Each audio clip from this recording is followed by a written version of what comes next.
নমস্কার বন্ধুরা, কেমন আছো সবাই? তোমাদের ভালোবাসায় আমিও ভালো আছি। চলে এলাম তোমাদের সামনে নতুন একটি রেসিপি নিয়ে। আজ আমি রান্না করব পুঁই শাক দিয়ে চিংড়ি মাছ। দেখো আমি কিভাবে বানাই।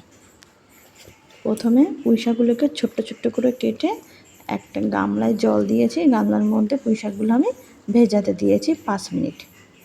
তারপর 5 মিনিট পরে আমি আলতো হাতে ভালো করে ধুয়ে নিচ্ছি। একটা ঝাঁঝরি থালার উপরে তুলে নিলাম।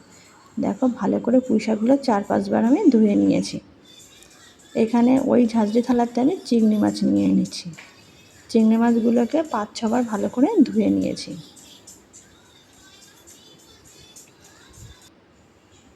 এই দেখো চিংড়ি মাছের মাথায় যে বালির ঢিবিটা থাকে ওটা বাদ দিয়ে আমি ছাড়িয়ে নিয়েছি। একটা বাটিতে রেখে দিয়েছি। এবার কড়াইতে আমি সর্ষের তেল দিয়েছি, তার মধ্যে একটু হলুদ দিয়েছি, দিয়ে কেটে রাখা পুঁই শাকগুলো আমি দিয়ে দিলাম। তার মধ্যে আবার পরিমাণ মতো লবণ আর হলুদ দিয়ে আমি খুন্তি দিয়ে উল্টে পাল্টে ভালো করে মিশিয়ে নিচ্ছি। দেখো পুঁই শাক থেকে অল্প জলও বেরিয়েছে। তারপর টুকরো করে কেটে রাখা পেঁয়াজ দিয়ে দিলাম। পেঁয়াজগুলো কিন্তু দেশি পেঁয়াজ, এগুলো আমাদের মাঠেরই পেঁয়াজ। এবার আমি চিংড়ি মাছগুলো দিয়ে দিলাম একসাথে, সব আমি মিশিয়ে দিলাম।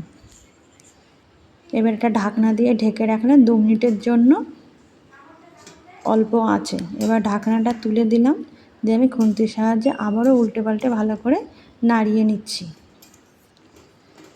দেখো চিংড়ি মাছের পুঁই শাকের ডাঁটাগুলো খুব সুন্দর সিদ্ধ হয়ে গেছে, চিংড়ি মাছও সিদ্ধ হয়ে গেছে।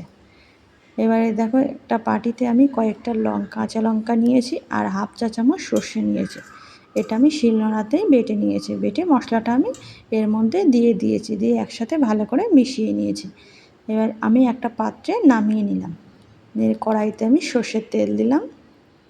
তেলটা গরম হয়ে গেছে। 5-6 কোয়া রসুন আমি নোড়া দিয়ে থেতো করে নিয়েছি। এবার থেতো করা রসুনগুলো আমি তেলের মধ্যে ছেড়ে দিলাম।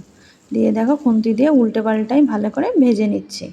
রসুনগুলো বেশ লাল লাল হয়ে গেছে। তারপরে আমি পুঁই শাকটা ঢেলে দিলাম।